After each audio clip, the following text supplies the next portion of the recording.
The rain was coming down so hard I could barely see the road. 253 miles. 4 hours of white knuckles and prayer. I had the pie cooling in the passenger seat, Mom's favorite, apple cinnamon, the one I'd been making for her every Thanksgiving since I was 16, and knocked on the door I'd walked through 1,000 times. She opened it, looked me up and down like I was a stranger selling something she didn't want, and said 5 words that would change everything: "You're not welcome here." Behind her, I could see them. My sister Chelsea laughing at something my cousin Jake was saying. The dining room table set for 8 people. 8. Not 9. They'd known I wasn't coming.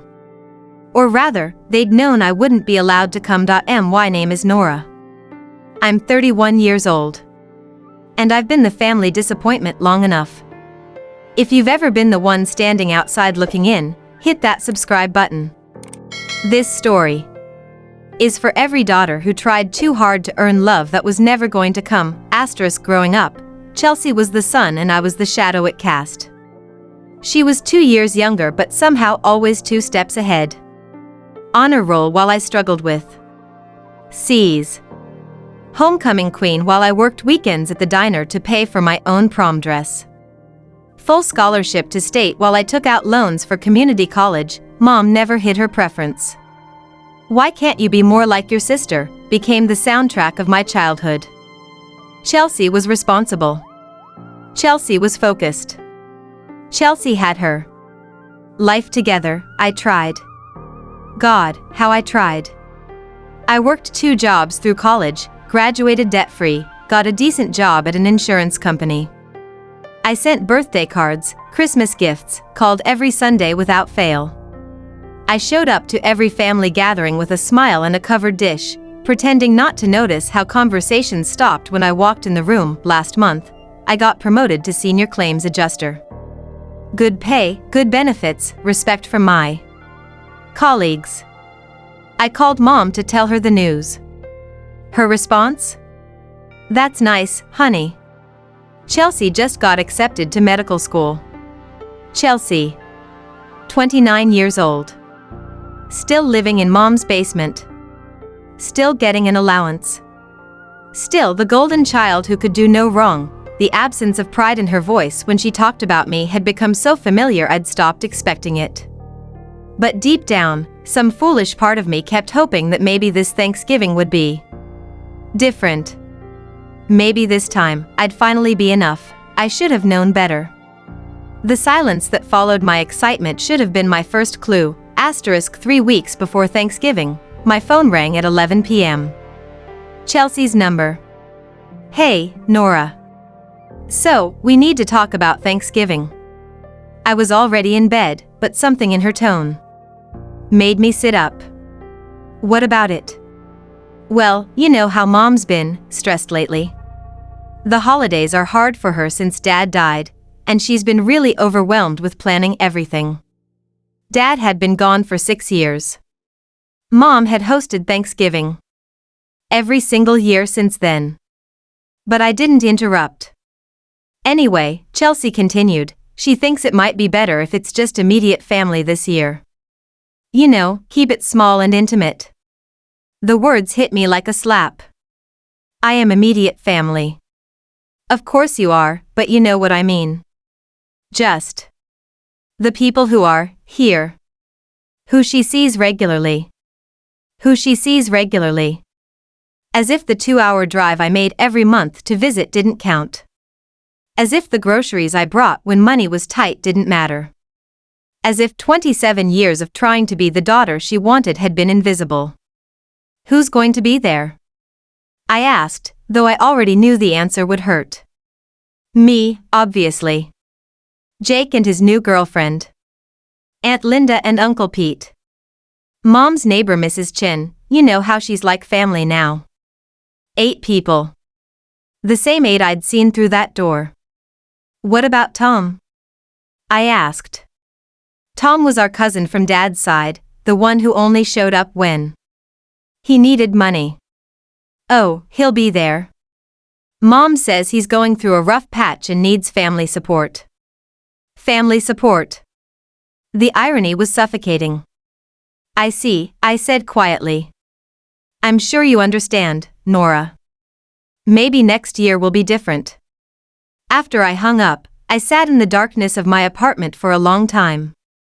The choice was clear: accept the rejection and spend Thanksgiving alone, or show up anyway and prove I wasn't going anywhere. Chose to show up.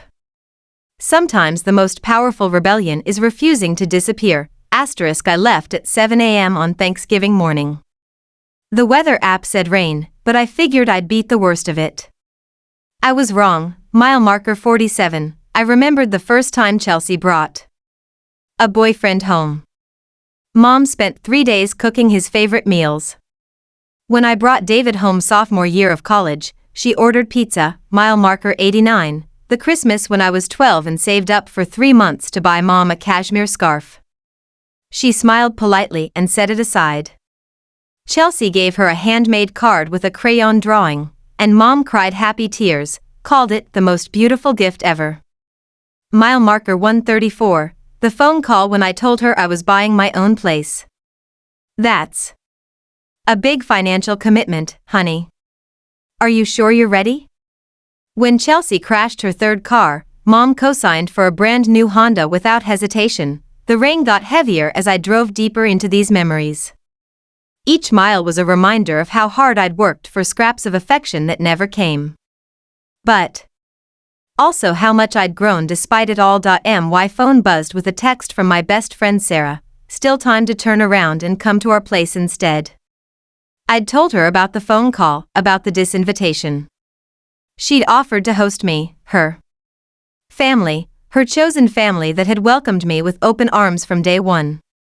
Her parents asked about my job, celebrated my achievements, remembered the small details of my life, but something stubborn in me kept driving forward. Maybe it was pride. Maybe it was hope. Maybe it was just the need to see their faces when I showed up anyway. Mile marker 201. I realized I wasn't going there to beg for acceptance anymore. I was going there to give them one last chance to choose me. And if they didn't, well, at least I'd know for certain where I stood. The contempt in that phone call had been a gift, really. It had shown me exactly what they thought of me. No more wondering, no more hoping, no more making excuses for their behavior. When I parked in the driveway, I could see them through the front window. The dining room was visible from where I stood, the good china, the centerpiece Mom only brought out for special occasions, the warm glow of the chandelier Dad had installed the year before he died. In my car for a moment, engine still running, windshield wipers fighting the rain. This was it. The moment that would define everything going forward. Grabbed the pie and walked to the door. The doorbell echoed inside, followed by muffled voices. Who could that be?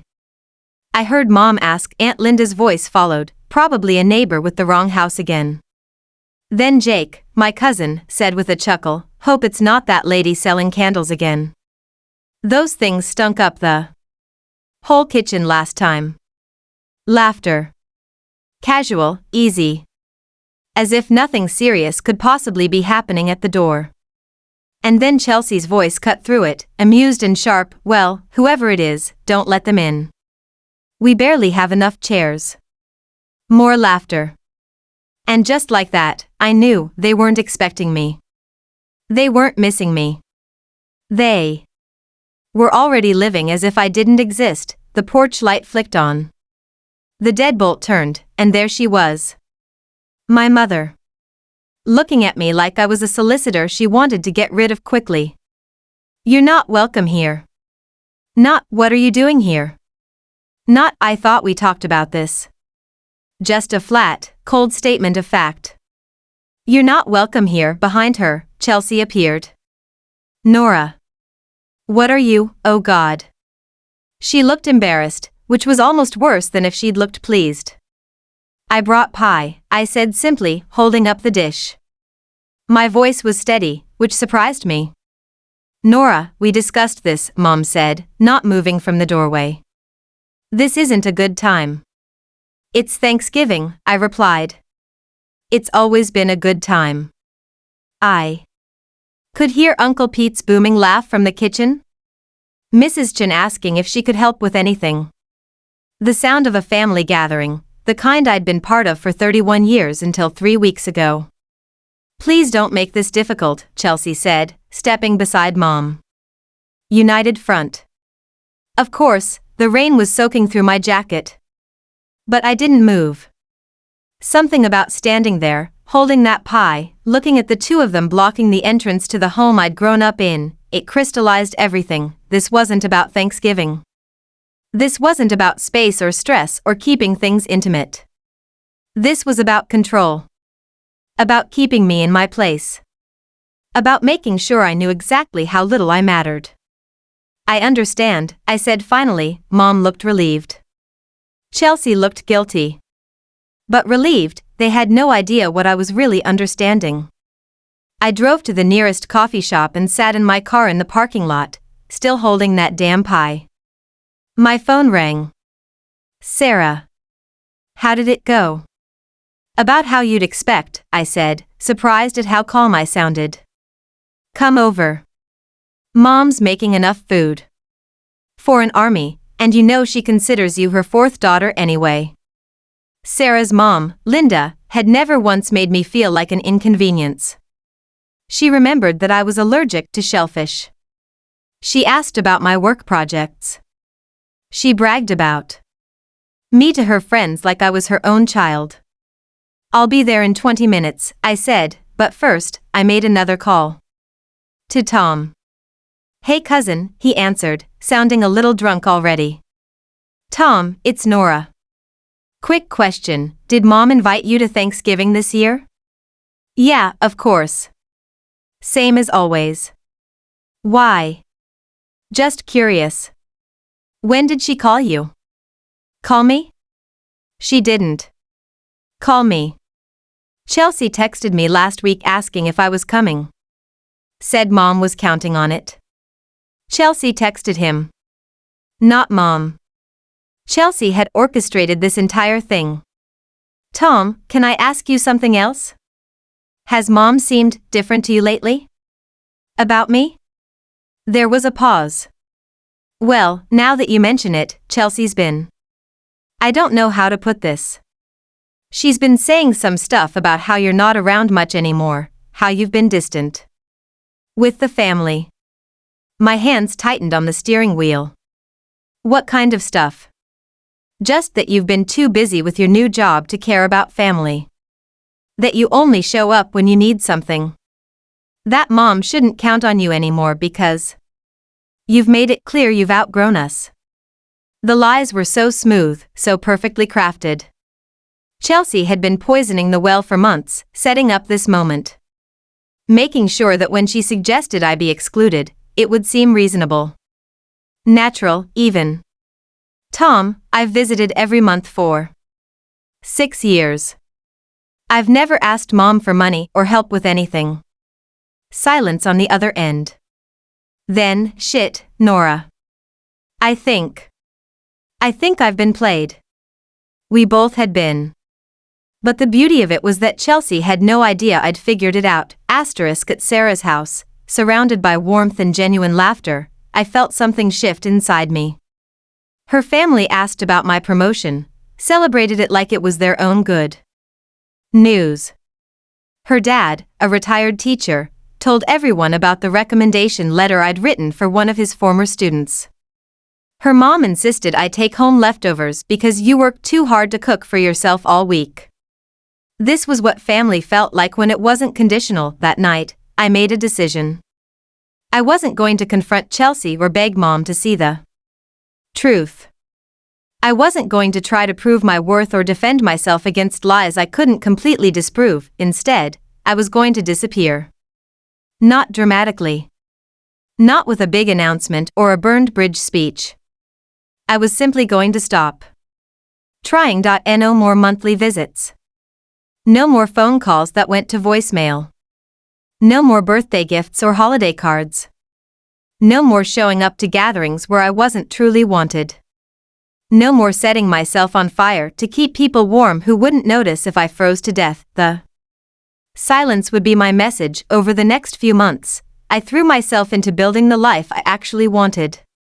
I took a vacation to Portland with Sarah. I started taking pottery classes on Saturday mornings. I joined a book club where people knew me as the woman who always brought thoughtful questions and homemade cookies, not as the family disappointment mom. Called twice in December. I let it go to voicemail. The messages were brief, casual, just checking in, honey. Call me back when you get a chance. I didn't call back. The chance never came. Chelsea sent a few texts around Christmas, mom's asking where you are. Are you okay? This is childish, Nora. I read them. I didn't respond. There was nothing childish about protecting your peace. By February, the calls and texts stopped. The absence that had been my constant companion became my chosen friend. I'd spent 31 years begging to be included. Now I was learning the power of excluding myself. The rupture was complete. And for the first time in my adult life, I felt free. 6 months later, I ran into Aunt Linda at the grocery store. The look on her face told me everything I needed to know. Nora. Honey, we've missed you so much. Your mom said you've been incredibly busy with work. Of course, that's what she'd said. The family narrative had already been written. Nora got too important for us. Nora chose her career over family. Nora abandoned us. Something like that, I said simply. Linda studied my face. She'd always been the sharp one in the family. Are you happy, sweetheart? The question caught me off guard. Was I happy? I thought about my Saturday pottery classes, about the book club where I'd just been elected president, about the promotion I'd gotten last month that I'd celebrated with Sarah's family instead of my own. Yeah, I said, and meant it.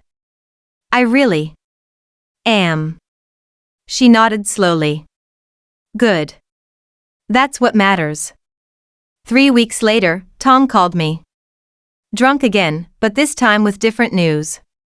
Chelsea's engagement is off, he slurred. That guy she was seeing? Turns out he was married. Whole thing blew up at some work party. Mom's devastated.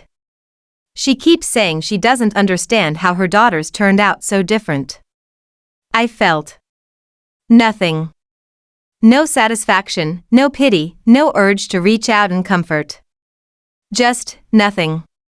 That's rough, I said. She's been asking about you, you know. Mom. Wondering why you don't come around anymore. Has she? Yeah. I think she's starting to realize these things. Maybe she was. Maybe she wasn't. It didn't matter anymore. The control they'd once held over my emotions was gone. The desperate need for their approval had died somewhere between that doorway and my rebirth in Sarah's kitchen. Learned something important. You can't make people love you the way you deserve to be loved. But you can stop accepting less than you deserve. The silence hadn't been my punishment. It had been my freedom. If this reminded you of your own family, of your own invisible years, hit subscribe. Sometimes the most powerful thing you can do is simply stop showing up where you're not truly wanted. Don't have to beg for seats at tables that were never set for us anyway.